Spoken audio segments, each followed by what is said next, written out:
Untuk pertemuan kita kali ini, kita akan membahas tentang momen inersia.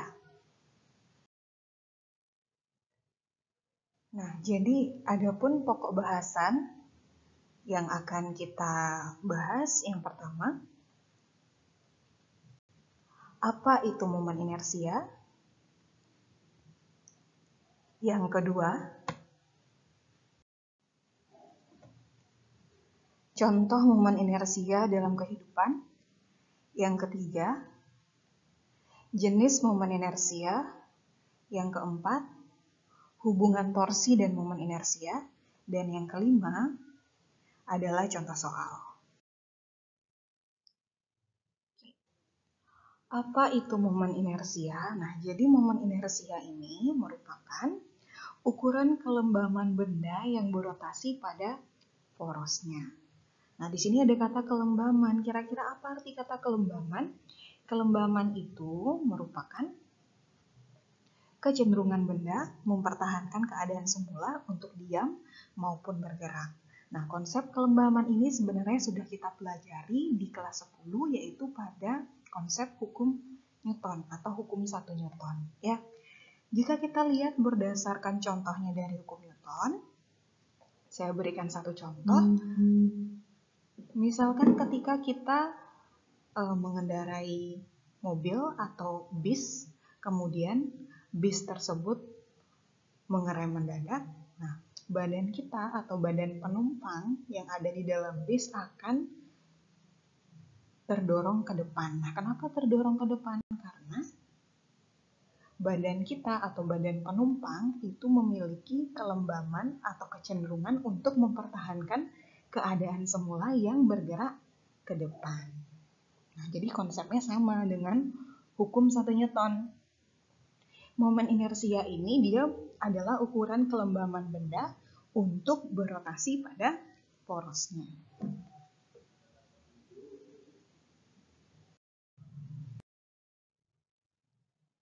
Nah, kapan benda memiliki momen inersia? Benda dikatakan memiliki momen inersia ketika benda yang pertama itu memiliki massa atau M. Kemudian yang kedua, benda memiliki jarak terhadap poros atau sumbu putar, atau yang disebut dengan R. Kemudian, contoh momen inersia dalam kehidupan sehari-hari. Nah, sebenarnya ada banyak sekali contoh dari momen inersia dalam kehidupan sehari-hari. Di sini saya hanya memberikan 4 contoh untuk momen inersia dalam kehidupan sehari-hari aplikasinya. Yang pertama ada gasing. Kemudian ada penari balet. Yang ketiga ada blender. Dan yang keempat ada roda. Ya, intinya seperti yang sudah kita bahas di slide sebelumnya, bahwa benda yang memiliki momen inersia adalah benda yang memiliki massa dan benda yang memiliki jarak terhadap sumbu putar. Nah, kemudian kita lanjutkan ke jenis momen inersia. Nah, ini dibedakan menjadi 2. Ada namanya momen inersia partikel dan yang kedua momen inersia benda tegar. Nah, momen inersia partikel, ada kata partikel. Partikel itu adalah objek kecil yang memiliki volume ataupun massa. Nah, contohnya bisa kita pakai adalah partikel debu. Nah, debu walaupun dia kecil, adalah objek yang kecil, tapi dia tetap memiliki massa. Biasanya debu ini kan dia bergerak, selalu bergerak. Kita bisa anggap dia gerakannya adalah berotasi. Nah, berarti dia punya sumbu putar. Nah, kemudian benda tegar, apa itu benda tegar? Benda tegar adalah benda yang tidak mengalami perubahan bentuk dan volume ketika diberikan gaya. Nah, saya pakai contohnya adalah baja. Nah, jadi ada banyak ya, bisa pakai besi, kayu juga bisa. Nah, untuk momen inersia partikel, kita memiliki satu buah persamaan. Persamaannya itu adalah I sama dengan M dikali R kuadrat. I adalah momen inersia, M adalah massa, R adalah jarak terhadap poros. dikuadratkan. Sedangkan momen inersia benda tegar ini dibedakan lagi berdasarkan benda-bendanya. Nah, yang pertama ada batang silinder. Nah, batang silinder ini jika diputar melalui poros atau melalui pusat massa, kita punya persamaan I sama dengan 1/12 mL kuadrat. M adalah massa, L adalah panjang dari batang silinder dikuadratkan. Nah, kemudian yang kedua, masih batang silinder, namun dia diputar dari salah satu tepi. Persamaannya adalah I sama dengan 1/3 mL kuadrat. Ya, jadi nanti kalian lihat berdasarkan gambar, apakah dia diputar melalui pusat massa atau melalui poros, ataupun dia diputar melalui salah satu tepi. Kemudian batang silinder berongga. Nah, ini jika diputar melalui sumbu. Rumusnya adalah I sama dengan mR kuadrat. M adalah massa, R adalah jari-jari, dikuadratkan. Kemudian yang selanjutnya ada silinder tipis pejal. Jika diputar melalui sumbu. I sama dengan 1/2 mR kuadrat. Nah, jadi yang sebelumnya adalah silinder berongga, kemudian satu lagi adalah silinder pejal.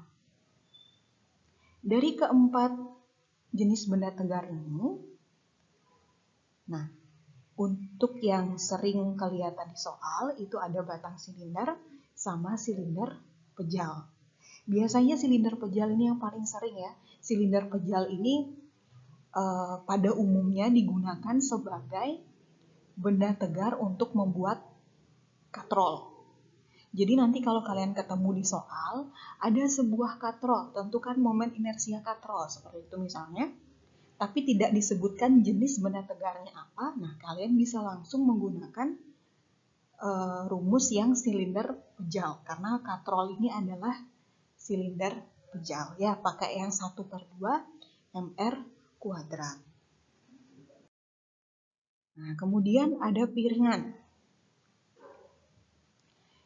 Nah, ini jika diputar melalui sumbu. Rumusnya I sama dengan 1/4 mR kuadrat ditambah 1/12 mL kuadrat. Nah, jadi kalau piringan ini ada yang menggunakan jari-jari dan ada yang menggunakan panjang dari piringan. Ingat, R adalah jari-jari, L adalah panjang keseluruhan piringan. Kemudian ada bola berongga jika diputar melalui diameter. Nah, rumusnya adalah I sama dengan 2/3 mR kuadrat. Kemudian ada bola pejal. Jika diputar melalui diameter, rumusnya adalah I sama dengan 2/5 mR kuadrat. Kemudian yang terakhir ada bola pejal juga, tapi dia diputar melalui salah satu garis singgung. Rumusnya adalah I sama dengan 7/5 mR kuadrat. Nah, jadi kalian harus lihat berdasarkan gambar juga. Ya, apa dia diputar melalui diameter, apa dia diputar melalui salah satu garis singgung, seperti itu ya. Kalau dari keempat jenis benda tegar ini, nah yang sering kelihatan nanti di soal adalah yang bola berongga sama yang bola pejal. Nah, kemudian ada lempeng tipis. Nah, lempeng tipis yang kalau kita putar tegak lurus melalui sumbu, rumusnya adalah I sama dengan 1/12 M, nah kurung, A kuadrat plus B kuadrat. Nah, kalau kita lihat dari gambar, A-nya itu adalah bagian yang panjang, sedangkan B adalah bagian yang lebar, seperti itu. Ingat dikuadratkan. Kemudian yang terakhir ada lempeng tipis. Nah, ini jika diputar melalui sumbu sejajar. Sehingga persamaannya adalah I sama dengan 1/12 M dikali A kuadrat. Jadi hanya mengalihkan massa dan bagian panjangnya saja. Nanti kalian lihat kembali di gambar apa yang diminta untuk diselesaikan, apa yang melalui sumbu yang tegak lurus atau melalui sumbu sejajar. Tinggal dipilih berdasarkan gambar ya. Kemudian selanjutnya ada hubungan torsi dan momen inersia. Nah, hubungan torsi dan momen inersia ini dinyatakan sebagai hasil kali dari momen inersia dikali dengan percepatan sudut. Jadi torsi sama dengan momen inersia dikali percepatan sudut. Alfa ini adalah percepatan sudut ya. Satuannya adalah meter per second kuadrat. Oke, selanjutnya kita bahas contoh soal. Pertama kita perhatikan dulu gambar dari yang sudah disajikan. Perhatikan gambar di atas. Jika besar massa 1, massa 2, dan massa 3 adalah 1 kg, dengan jarak R1 sama dengan R2 sama dengan 2 cm, dan R3 sama dengan 4 cm, besar momen inersia partikel jika diputar melalui sumbu Y adalah. Nah, di sini kita punya 3 massa ya, ada massa 1, massa 2, massa 3, dengan jaraknya masing-masing. Jarak R1 sama R2 itu sama dengan 2 cm. Nah, jarak R1 itu artinya dari massa 1 menuju ke titik pusat 2 cm. Jarak M2 menuju ke titik pusat juga 2 cm. Sedangkan jarak M3 menuju titik pusat adalah 4 cm. Kemudian yang ditanya adalah besar momen inersia partikel jika diputar melalui sumbu Y. Nah, jika di soal diminta diputar melalui sumbu Y, berarti yang kita kerjakan hanya massa-massa yang berada di sumbu X. Jadi massa yang ada di Y ini tidak usah kita kerjakan. Yang M1 berarti yang kita kerjakan M2 dan M3 saja. Ya, kalau misalnya di soal diminta berapa besar momen inersia partikel jika diputar melalui sumbu X, berarti partikel-partikel yang ada di sumbu X tidak usah dikerjakan. M2 sama M3-nya nggak usah dikerjakan. Kalian hanya kerjakan M1 saja. Ya, kita balik ke soal. Seperti biasa kita buat dulu diketahui, ditanya baru jawaban. Nah, diketahui di sini adalah massa 1, massa 2, massa 3 itu sama-sama 1 kg. Kemudian R1 sama dengan R2 yaitu 2 cm. Kita ubah ke meter dulu. Yaitu 0,02 atau supaya gampang kita pakai notasi ilmiah aja ya. Gunakan 2 kali 10 pangkat minus 2 meter. Kemudian R3-nya adalah 4 cm atau 0,04 meter. Sama dengan 4 kali 10 pangkat minus 2 meter. Nah, yang ditanya adalah I, besar momen inersia. Ingat, jika dia diputar melalui sumbu Y, yang kalian kerjakan adalah benda-benda atau partikel-partikel yang hanya ada di sumbu X. Yang berada di sumbu Y tidak usah dikerjakan. Nah, karena ini adalah momen inersia partikel, berarti kita gunakan rumus yang momen inersia partikel I sama dengan M dikali R kuadrat.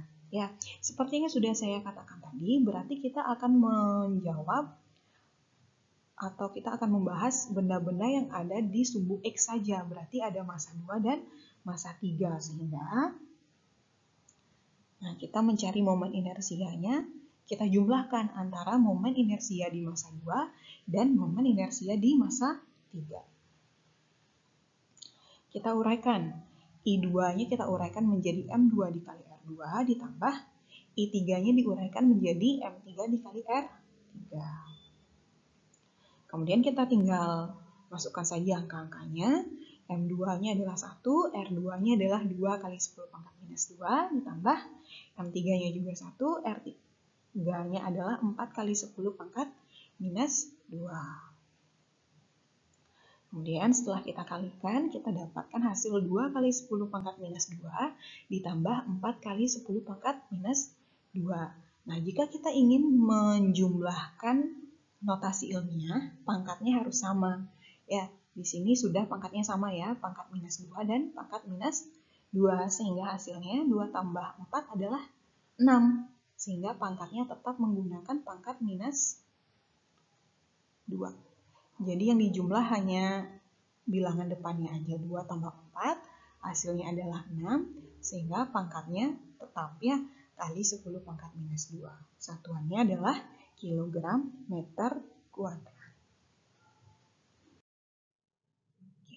Contoh yang kedua. Nah, di sini kita punya gambar katrol. Sebuah katrol diberikan gaya F sebesar 20 N seperti pada gambar. Jika katrol memiliki massa 2 kg dengan jari-jari 0,4 meter, tentukan percepatan sudut katrol. Nah, kalian diminta cari percepatan sudut katrol. Berarti kita gunakan persamaan apa? Hubungan torsi dengan momen inersia. Oke, yang pertama sama juga ya, kita cari diketahuinya dulu. Diketahui F adalah 20 Newton, massa katrol atau M adalah 2 kg, R 0,4 meter. Kemudian yang ditanya adalah percepatan sudut katrol. Nah, seperti yang sudah saya katakan tadi, bahwa kita akan mencari percepatan sudut dari persamaan hubungan torsi dengan momen inersia. Torsi sama dengan I dikali alfa. Karena yang diminta adalah alfa, jadi persamaannya menjadi alfa sama dengan torsi dibagi I. Nah, di sini kita kan nggak punya tuh torsinya berapa sama momen inersianya berapa. Nah, berarti kita harus menentukan berapa besar torsi sama momen inersianya terlebih dahulu. Kita cari torsinya dulu. Rumusnya torsi adalah F dikali R. Ya, F-nya adalah 20, R-nya adalah 0,4. Sehingga kita dapatkan torsi adalah 8 Newton meter. Kemudian yang kedua, kita cari momen inersia. Kita gunakan momen inersia benda tegar. Yang mana dia yang kita gunakan? Nah, seperti yang sudah saya bahas pada slide sebelumnya, bahwa katrol itu merupakan sebuah silinder pejal, sehingga kita gunakan persamaan 1/2 mr kuadrat. Ya, sehingga setengah dikali massanya adalah 2, R-nya adalah 0,4, itu kita kuadratkan ya. Sehingga di sini 2-nya bisa kita coret dengan setengah, sehingga hasilnya adalah 0,4 dikuadratkan, yaitu 0,16 kg meter kuadrat. Seperti itu. Nah, terakhir kita cari percepatan sudutnya dengan persamaan torsi dibagi momen inersia. Sehingga kita masukkan di sini 8 dibagi 0,16, hasilnya adalah 50 meter per second kuadrat. Jadi percepatan sudut katrol adalah 50 meter per second kuadrat. Oke, demikian yang bisa kita bahas untuk pertemuan kita kali ini. Terima kasih sudah mengikuti pelajaran fisika dengan baik.